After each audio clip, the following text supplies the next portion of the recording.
नमस्ते बच्चों, कैसे हैं आप।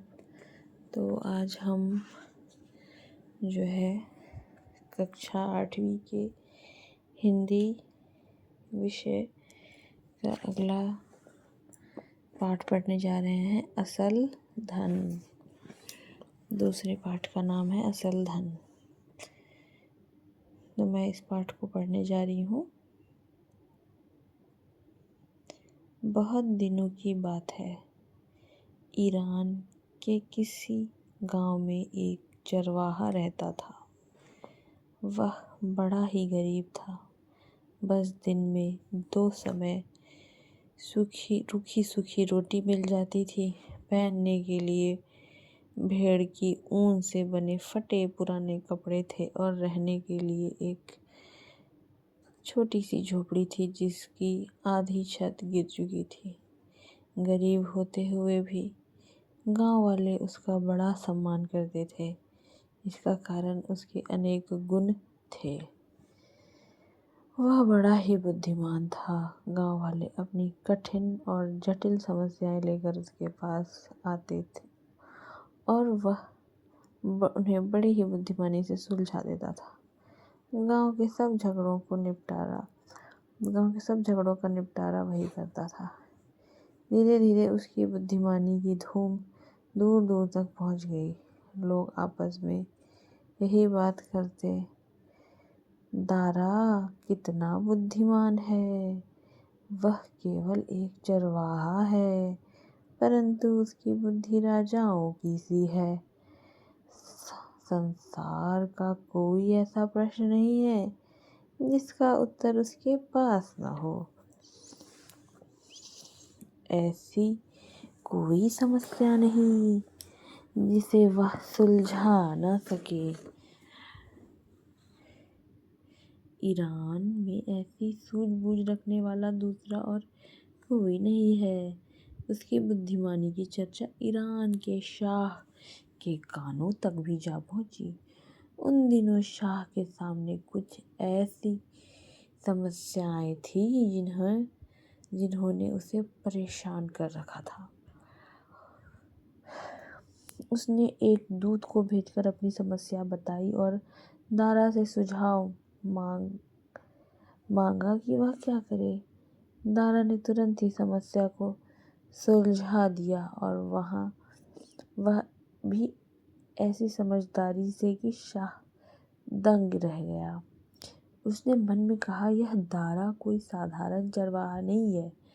ऐसी सूझबूझ रखने वाले का उचित स्थान भेड़ों के साथ जंगल में नहीं, महल में राज सिंहासन के पास है। अब उसने अपना दूत भेजकर दारा को अपने दरबार में बुलाया। दारा ने झुक कर उसे सलाम किया। शाह ने मुस्कुरा कर कहा, ए दारा, हम चाहते हैं कि तुम जैसा बुद्धिमान हमारे महल में रहे ताकि हम राज्य की समस्याओं के विषय में तुमसे सुझाव लेते रहें। दारा ने सिर झुकाकर उत्तर दिया, आपका हुक्म सिर आंखों पर। दारा शाह के साथ दरबार में रहने लगा। शाह उसकी बातों में इतना प्रभावित हुआ कि दारा के बिना एक क्षण भी उसका मन नहीं लगता था। वह कोई भी काम उसके सुझाव के बिना नहीं करता था। वह हर समय उसे अपने साथ रखता और दरबार में उसी राज सिंहासन के पास ही बिठाता था। जैसे जैसे शाह के दरबार में उसका सम्मान बढ़ता गया, वैसे वैसे दरबारियों के मन में उसके लिए जलन बढ़ती गई। वे आपस में कुछ इस प्रकार बातें करते थे, यह चरवाहा सिंहासन के पास बैठता है, शाह ने इसे मुंह चढ़ा रखा है। जब से यह दरबार में आया है, शाह हमें पूछते भी नहीं। हमें तो इसमें कोई गुण दिखाई ही नहीं देता।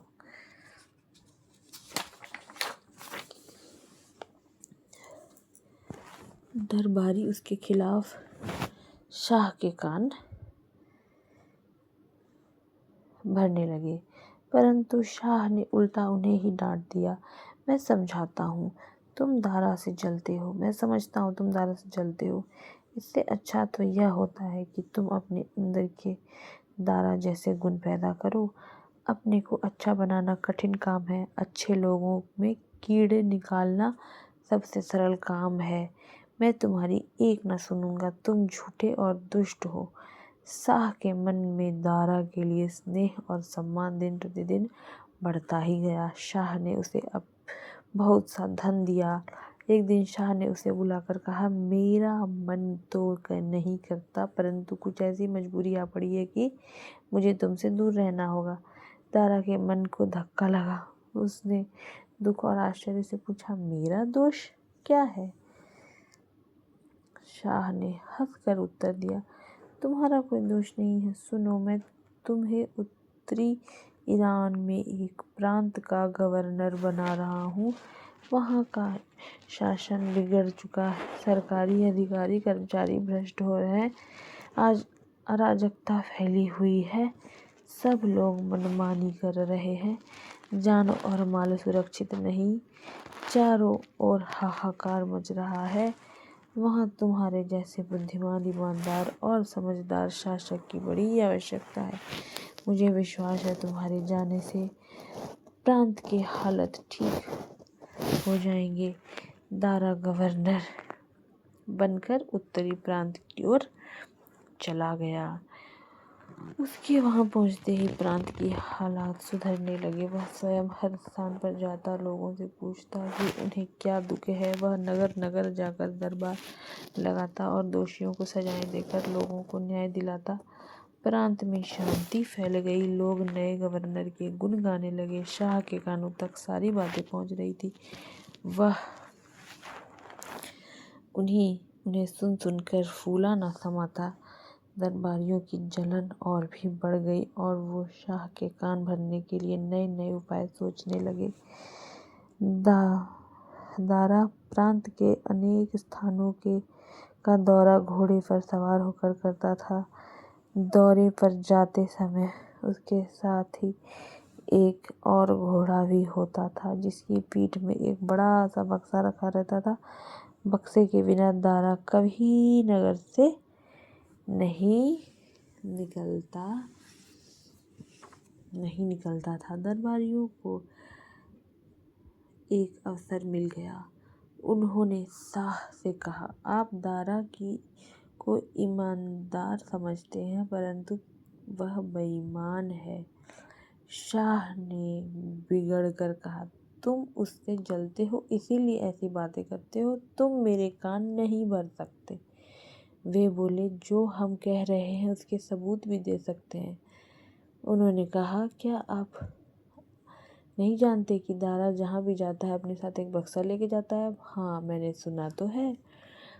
ऐसा? शाह ने कहा। उन्होंने पूछा, हुजूर, आपने कभी सोचा है कि उस बक्से में ऐसी क्या वस्तु है?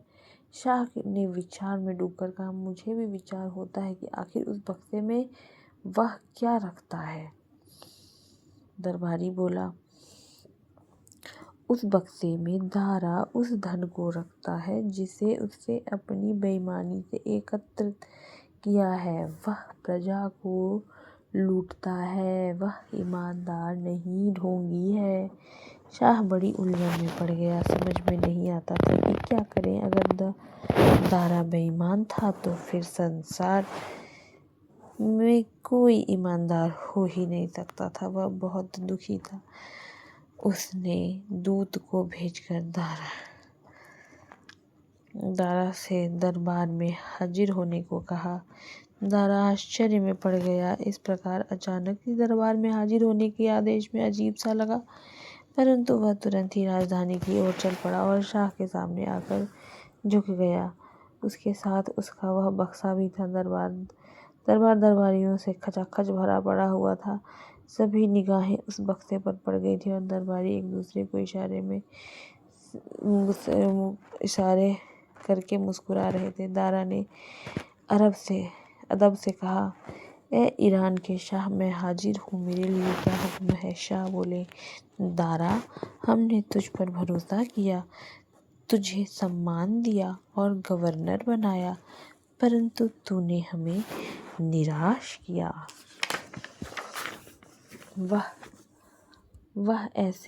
वह कैसे हुजूर?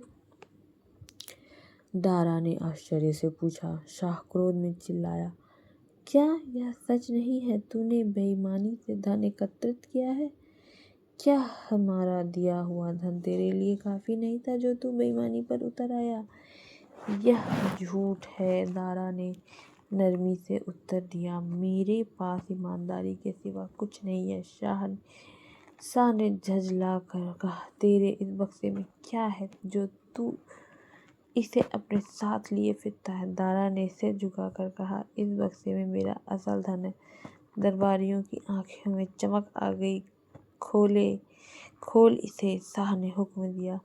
जब उसने बक्सा खोला तो सबकी आंखें आश्चर्य से फैल गई।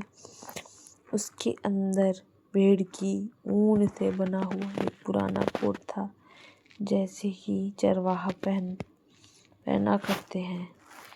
यह क्या है? शाह ने पूछा। दारा ने उत्तर दिया, मैं इसी को पहनकर भेड़ चराया करता था। मैं इसे इसलिए रखता हूँ कि यह मुझे याद दिलाता रहे कि मैं एक गरीब चरवाहा था और मेरे मन में कभी घमंड पैदा ना हो। यही मेरी असल धन है। दरबार में सन्नाटा छा गया। दरबारियों के सिर शर्म से झुके हुए थे। शाह बोला, धन्य है यह देश जिसने दारा जैसा महान इंसान को जन्म दिया। ये कहानी अबरदार मोहसिन व कामरान मोहसिन द्वारा लिखा गया है। धन्यवाद।